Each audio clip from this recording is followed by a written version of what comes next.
2016년도 새해가 밝아왔습니다. 설을 지나면서 한 해를 어떻게 살지 계획을 하셨는지요?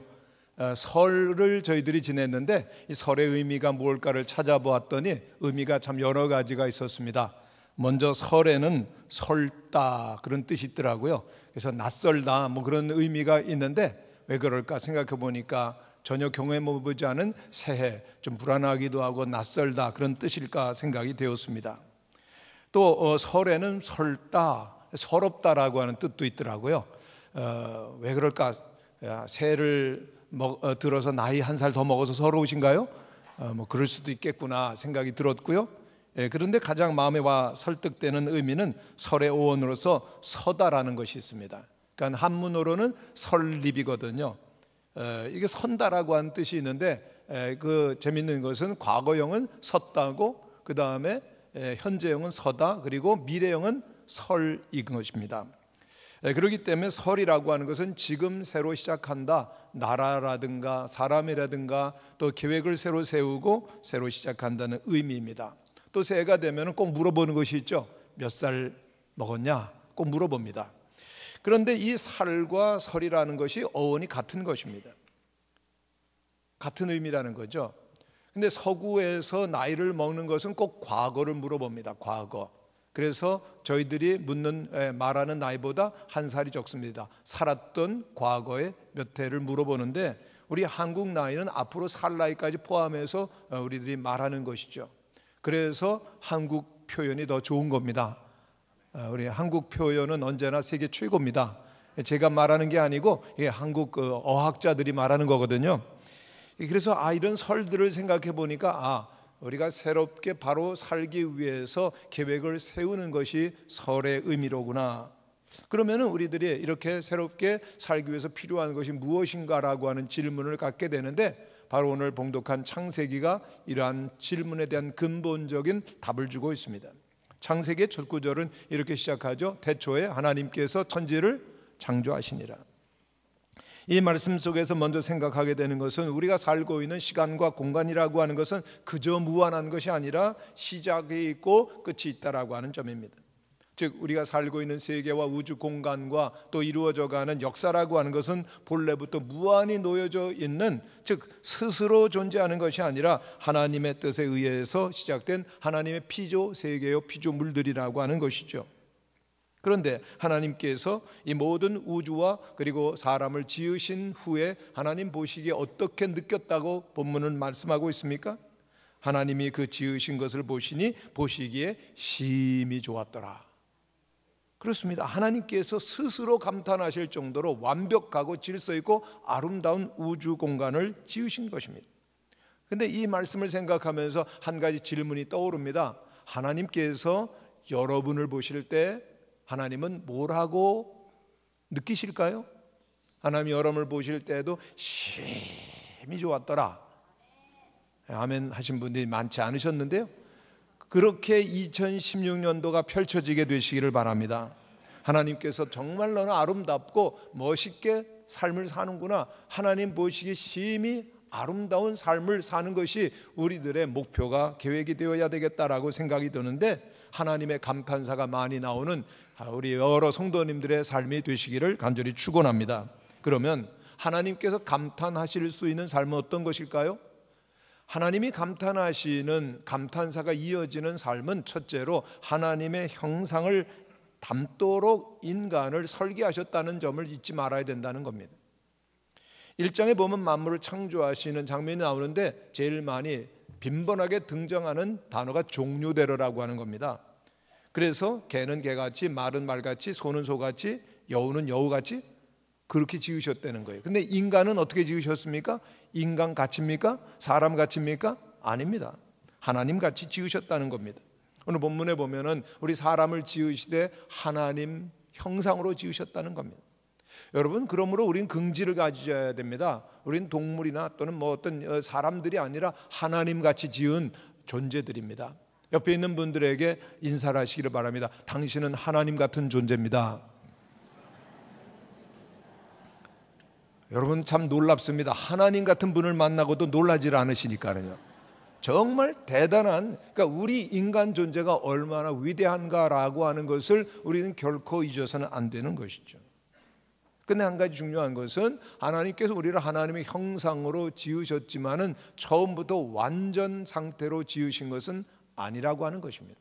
그러니까 하나님의 창조하는 그 순간부터 인간의 형상은 이제 새롭게 형성되어 가고 또다시 시작되어 간다는 의미가 있다는 것입니다. 그러므로 우리의 인생 가운데서 가장 중요한 목적이 바로 여기에 있습니다. 오늘 우리의 삶의 가장 중요한 것은 계속해서 하나님의 형상을 닮아가는 것이라는 것이죠. 여러분, 오늘 본문 27절에 나와 있는 형상이라고 하는 것은 눈에 보이는 어떠한 육체적인 모습을 말하는 것이 아닙니다. 왜냐하면 하나님은 영이시거든요. 그래서 이 형상이라고 하는 말은 하나님의 인격, 하나님의 도덕적인 그러한 특성을 의미합니다. 우리 사람을 하나님의 형상으로 지으셨다라고 하는 것은 우리 인간이 의롭고 참되고 거룩하고 인격적이며 도덕적인 존재로 지음을 받았다는 겁니다. 고상한 존재로 지음을 받았습니다. 그런데 성경은 우리에게 불행한 사실을 전해줍니다. 그런데 그 인간이 죄를 지음으로 말미암아 타락하였고 그리고 추하고 불의한 존재로 전락했다라고 하는 것입니다. 그래서 오늘 세상은 이와 같이 어둡고 죄악이 많이 있습니다. 그러나 성경은 또한 우리에게 복된 소식을 전해주는데 우리를 위하여서 하나님께서 하나님의 완벽한 형상을 가지신 예수 그리스도를 이 땅에 육신의 몸을 입고 보내신 것이죠. 그래서 그 예수 그리스도를 믿는 순간 우리들은 하나님의 자녀가 되어지고 그리고 또한 하나님의 완전한 형상이 우리 안에서 이제 회복되기 시작한다는 것입니다. 우리 그리스도인이라고 하는 것은 예수 그리스도 안에서 새로운 존재로서 한마디로 하나님의 형상을 바라보면서 닮아가는 존재라고 하는 것입니다. 여러분, 사람은 누구나 알 것 없이 바라보는 대상을 닮죠. 부부가 오래 살다가 보면 정말 이렇게 너무 똑같이 닮아가는 모습을 보는데 왜요? 서로 바라보며 살기 때문에 그렇습니다. 오늘 우리들이 2016년도를 맞이하면서 해야 될 가장 중요한 것은 오직 한 분 하나님을 바라보는 일입니다. 하나님을 바라보며 하나님을 닮은 존재가 될 때 하나님께서 심히 좋다라고 말씀해 주실 줄로 믿습니다. 여러분, 동물과 인간의 차이점이 뭡니까? 여러 가지가 있지만은 동물은 땅만 바라보면서 삽니다. 그러나 인간은 앞을 보며 또 직립하여서 위를 바라볼 수 있는 존재이지요. 그래서 바울은 위의 것을 찾으라 거기는 그리스도께서 하나님 우편에 앉아 계시느니라고 말씀하십니다. 그 그리스도가 하나님의 완전한 실체시고 그리고 그 삶이 하나님의 완전한 그 형상의 본보기가 된다라고 하는 것입니다. 그러므로 오늘 우리가 예수님을 닮은 자로 산다라고 하는 것은 육신을 입고 이 땅에 오셔서 사셨던 예수님의 삶을 따라가는 것 그리고 본받는 것입니다. 예수님의 인격과 예수님의 성품을 그대로 본받아 가는 것이 우리의 가장 큰 그러한 과제요. 그리고 또한 우리들이 하나님 앞에 갔을 때 하나님께서는 너희들이 얼마나 예수 그리스도를 닮았는가를 보시게 되고 그와 같은 모습을 보면서 하나님은 심히 기뻐하신다라고 하는 것입니다. 그러므로 새해 여러분들이 높은 목표를 세우시기를 바랍니다. 어떤 목표냐? 여러분들이 작은 예수가 되시기를 바랍니다. 예수님처럼 되는 것이 하나님의 목표이거든요. 결코 우리의 수준을 낮춰서는 안 됩니다. 누구 같더라? 누구 같더라? 아닙니다. 여러분들은 하나님같이 예수님을 닮아가는 성도들이 되시기를 바랍니다. 한 모델을 말씀드리면 장기료 박사님, 이북에서 피난 오셨는데 평생 독신으로 지내셨죠. 그리고 의사로서 이분은 돈 버는 게 목적이 아니라 가난한 환자들을 돕는 것이 목적이었습니다. 그래서 부산에 복음병원을 세우셨죠. 많은 환자들이 오는데 그때 어려웠을 때 돈이 없어가지고 퇴원도 못하고 있는 환자들이 있는 것을 아시면 박사님 가셔서 그러셨어요. 정보를 드릴 테니까 돈이 없으면 하는 방법이 있는데 그냥 도망가라고. 그러면은 얼마나 복음입니까? 그게 도망가요. 그러면은 그 소식을 듣고 많은 돈 없는 환자들이 와서 그 병원에서 치료를 받고 새로운 삶을 사는 것입니다. 이 장기려 박사님에게는 많은 별명들이 있는데 한국의 슈바이처, 살아있는 성자, 그리고 또한 작은 예수, 바보, 의사 등등 있습니다. 그런데 이분에게 딱 한 가지 소원이 있으셨어요. 뭔가 하면 죽을 때 내 묘비에다가 주님만 섬기다가 산 사람, 주님만 섬기다 간 사람으로 써달라고 하는 겁니다. 얼마나 예수 그리스도를 사모하고 주님처럼 살기를 원했었던 분인지 우리 하나님께서 그분을 보시고 심히 좋았더라고 칭찬하실 줄로 믿습니다. 우리 여러분 모두도 주님 보실 때 심히 아름다운 삶으로 살기를 주님은 기뻐하시고 원하시는 줄로 믿습니다. 보통 심리학자들이 부모가 자녀를 사랑하는 이유를 크게 두 가지로 얘기합니다. 왜 부모가 자녀를 사랑하느냐? 자신의 분신처럼 생각이 되죠. 왜냐하면 꼭 닮았거든요. 그래서 자기 존재의 확인을 그 분신인 자녀를 통해서 할 수 있을 때 사랑이 절로 가는 겁니다. 두 번째는 욕망의 투사입니다. 부모님이 하지 못하신 일을 자녀를 통해서 이룰 때 행복하시죠. 그렇습니다. 언제 부모가 행복하냐? 부모의 꿈을 자녀들이 행복하게 이루어줄 때, 그리고 또한 그 기대 이상으로 자녀들이 아름다운 삶을 살 때, 또 자신보다 부모 자녀들이 훨씬 더 나은 삶을 살 때 부모는 행복한 겁니다. 하나님도 마찬가지십니다. 하나님께서 우리 여러분들을 위해서 하나의 계획을 세우셨는데 그 계획을 따라 살아가는 것, 바로 예수님을 따라 살아갈 때 주님께서 보시기에 심히 좋다라고 감탄사를 연발하게 되실 줄로 믿습니다. 최근에 영화 히말라야를 보면서 저는 많이 울었어요. 정말 감동이 되고 그렇게 이런 그 영화가 있을까 생각이 들었는데, 여러분 1월이 가기 전에 꼭 좀 보시기를 바랍니다. 구역지도자 꼭 보시기를 바랍니다. 재직 꼭 보시기를 바랍니다. 성도 꼭 보시기를 바랍니다. 정말 그 영화를 보는 가운데 이 실화를 바탕으로 한 얘기거든요. 히말라야로 올라가는 그 동료 한 사람이 실종이 됐어요. 근데 죽을 줄 알면서도 그 동료를 구출하기 위해서 밤중에 가는 겁니다. 근데 그 대사가 마음에 참 감동을 줍니다. 그 올라가는 그 대원이 이렇게 얘기를 합니다. 만약에 내가 실종되었다면 무태기가 꼭 데리러 왔을 거야. 그러고선 가는 거예요. 그 죽을 줄 알면서도 목숨을 걸고 동료를 찾아서 그 높은 그 산정을 향해서 밤중에 가는 모습이 그렇게 마음에 도전이 되었습니다. 산악인들도 그렇게 동료를 구하기 위한 목숨을 걸고 가는데 우리 그리스도인들은 어떻게 살아야 될까? 예수 그리스도께서 우리를 구하기 위해서 하늘의 모든 영광을 버리고 오셨는데 그 사랑을 알고 그 사랑 때문에 살아가는 우리 그리스도인은 어떻게 살아가야 될까?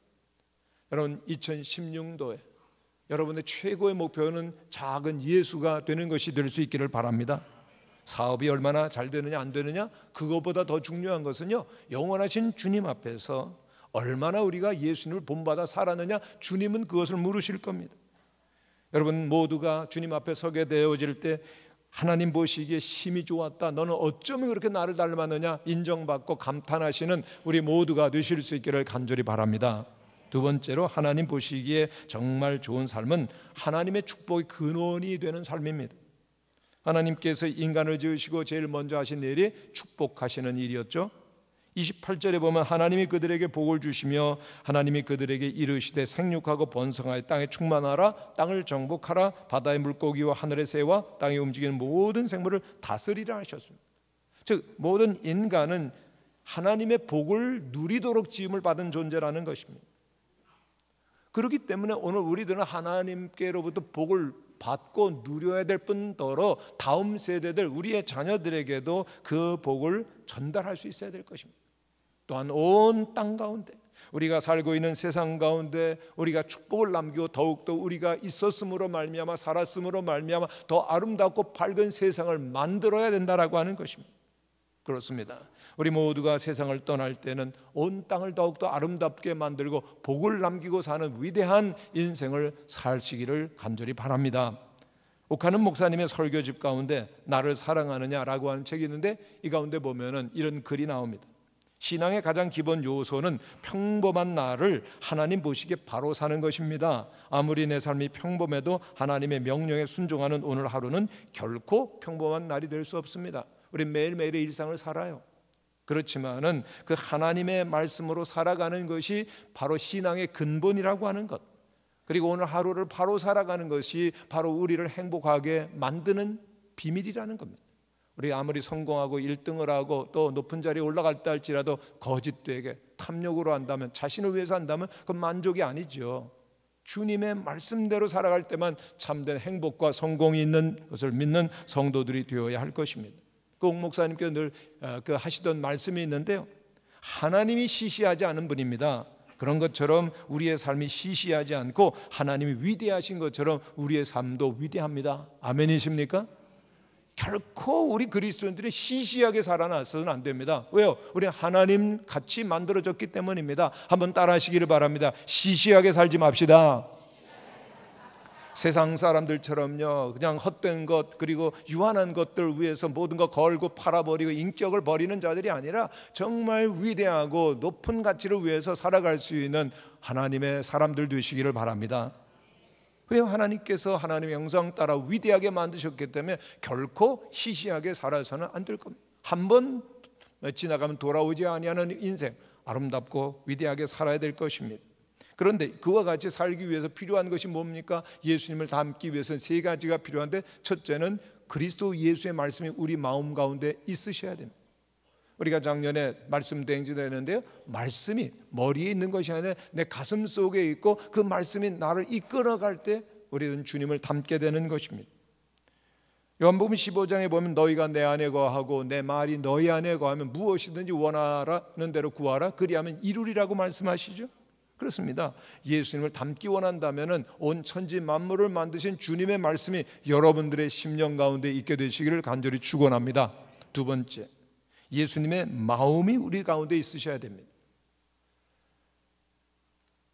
사도 바울은 빌립보서에서 너희 안에 이 마음을 품으라 곧 그리스도 예수의 마음이니 그랬습니다. 어떤 마음입니까? 하늘의 영광을 뒤로하고 우리를 구원하시기 위해서 이 땅에 오신 예수 그리스도의 겸손한 마음이 그리스도의 내게는 있어야 된다라고 하는 것입니다.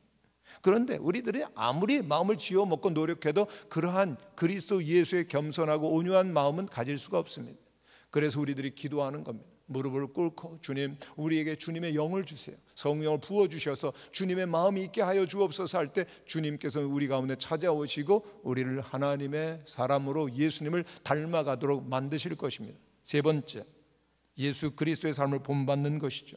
예수님의 말씀이 내 안에 있습니다. 우리들이 예수의 마음을 가졌습니다. 그렇다면 이제 예수 그리스도의 삶을 본받아야 되는데 그 삶은 무엇입니까? 다른 사람을 나의 이웃으로 삼는 삶입니다. 예수님께서 바로 세상에 가난하고 천하고 또한 소외된 자들을 이웃으로 친구로 삼아 주셨듯이 말이죠. 창세기 1장 26절 이하에 보면은 하나님께서 사람을 만드시는데 이렇게 말씀하십니다. 우리가 우리의 모양대로 우리가 사람을 만들자. 우리의 형상을 따라 우리의 모양대로 우리가 사람을 만들자. 우리가 생각이 됩니다. 왜 하나님께서 내가 내 형상을 따라 내 모양대로 내가 사람을 만들자라고 안 하셨을까? 질문이 생기지 않습니까? 아니, 신학자가 이런 해석을 했습니다. 하나님께서는 본성상 홀로 존재하지 아니하시고 더불어 존재하시는 신이시기 때문이다 그랬습니다. 더불어 존재하는 것이 하나님의 특성이시라는 겁니다. 그렇습니다. 하나님은 사랑하는 관계 속에서 서로를 확인하고 그리고 또한 아름다운 교제를 나누며 살기를 기뻐하시는 인격자라고 하는 그 뜻이 우리라고 하는 단어 속에 표현되어 있다라고 하는 것입니다. 그래요. 우리 인간들은 가만히 보면 하나님을 떠났습니다. 그리고 사단에게 묶여서 어둠 속에 있지만 하나님께서 왜 우리를 찾아서 이 땅에 오시는 겁니까? 우리를 구원하셔서 하나님은 더불어 우리와 교제를 나누시기 위해서 그러신 겁니다. 그렇습니다. 하나님은 늘 함께하고 더불어 사는 것을 기뻐하시는 분이십니다. 그렇습니다. 우리의 형상대로 우리의 모양대로 우리가 사람을 만들자. 우리들도 똑같이 서로 사랑하며 또한 하나 되기를 기뻐하시면서 교제하는 자로 만들기 원하신다는 겁니다. 그런데 세상 사람들 어떻게 삽니까? 서로 미워합니다. 헐뜯습니다. 증오합니다. 살인합니다. 그것은 사단이 원하는 대로 살아가는 것입니다. 하나님은 결코 그런 삶을 원하지 않으십니다. 서로 사랑하고 용서하고 하나 되어지는 모습이 여러분들의 가정 속에서, 직장 속에서, 일터 속에서, 교회 안에서 이루어져야 될 것입니다. 더불어 사는 것. 중앙일보의 그 중앙 논설위원이신 정진호 씨가 텔레비전에 나와서 장수 비결을 세 가지로 말한 것이 있는데, 첫째, 장수하고 건강하려고 하면은 피가 맑고 뼈가 튼튼해야 된다고 합니다. 두 번째, 뇌가 건강해야 된다고 얘기를 했습니다. 세 번째, 어울림이 많아야 된다고 그랬습니다. 참 그 말이 마음속에 와닿습니다. 특별히 마지막 말, 건강하게 장수하는 삶을 살려면 어울려야 된다. 인간은 어울리는 사회적 존재 아닙니까? 그런데 우리의 마음속에 누군가를 미워하여 그리고 제외시켰어요. 그러면 우리의 마음은 이미 장수의 비결인 건강을, 평안을 잃어가는 것입니다. 마음이 병들었어요. 하나님 원하신 뜻이 아니라고 하는 것이죠. 오늘 우리들에게 있어서 가장 중요한 것은 성도들이 가정에서, 일터에서, 직장에서, 교회 안에서 서로 더불어 살아가는 하나님의 형상을 이루어가는 것입니다. 그래서 2016년도 여러분이 꼭 하셔야 될 일인데 구역 예배 모이는 것입니다. 여러분 대예배 때는 우리 그냥 예배 드리고 함께 주님을 찬양합니다만은 서로의 나눔과 인격적인 교제는 어렵습니다. 그래서 꼭 신앙이 아름답게 성숙되고 자라기 위해서는 구역이 필요합니다. 그래서 2016년도에는 여러분들이 모두 구역에 참여하시기를 바랍니다. 한번 따라 하시기를 바랍니다. 구역에 모입시다. 구역에 모일 때 서로 때로는 마음의 갈등도 있고 힘든 일도 있고 그럴 수 있지만은 그런 과정 속에서 사랑을 배우고 섬김을 배우고 믿음이 자라가게 되어지는 것입니다. 여러분 우리들이 어디에 살든지 꼭 예수님을 닮아가는 노력 가운데 살게 되시기를 바랍니다. 우리의 마음속에 우리가 인간인지라 미움이 들어올 수 있습니까? 없습니까? 우리에게 원수가 생길 수 있습니까? 없습니까? 있어요. 원수가 생길 수도 있고 미움과 증오가 생길 수도 있지만은 그때 우리들이 해야 할 일이 있습니다. 하나님을 바라보며 이렇게 요청해야 됩니다. 하나님, 저는 하나님의 자녀로 지으심을 받았어요. 하나님, 저는 하나님처럼 사랑하면서 살고 싶어요. 하나님, 나는 예수님처럼 예수님을 닮고 싶어요. 기도하시는 여러분들이 되시기를 바랍니다. 주님의 말씀이 제 안에 있고 말씀대로 살게 하시고 예수님의 마음으로 서로 용서하며 사랑할 수 있게 해주세요. 그런데 제가 안 됩니다. 저와 주세요. 순종할 수 있게 해주세요. 반드시 하나님께서 여러분들에게 응답하심을 믿으시기를 바랍니다. 아니면 우리는 세상 사람들처럼 시시하게 사는 겁니다. 우리의 목표는 높고 가치 있는 작은 예수로 사는 것입니다. 아멘. 그러므로 우리들은 늘 주님께 은혜를 구해야 되는 것입니다. 저에게 주님의 마음을 주시고 말씀을 따라서 용서하며 살게 하여 주옵소서. 혹 원수가 생긴다 할지라도 원수를 미워하지 않게 하시고 증오심을 갖지 않게 도와주시고 하나님의 마음으로 살게 하여 주옵소서.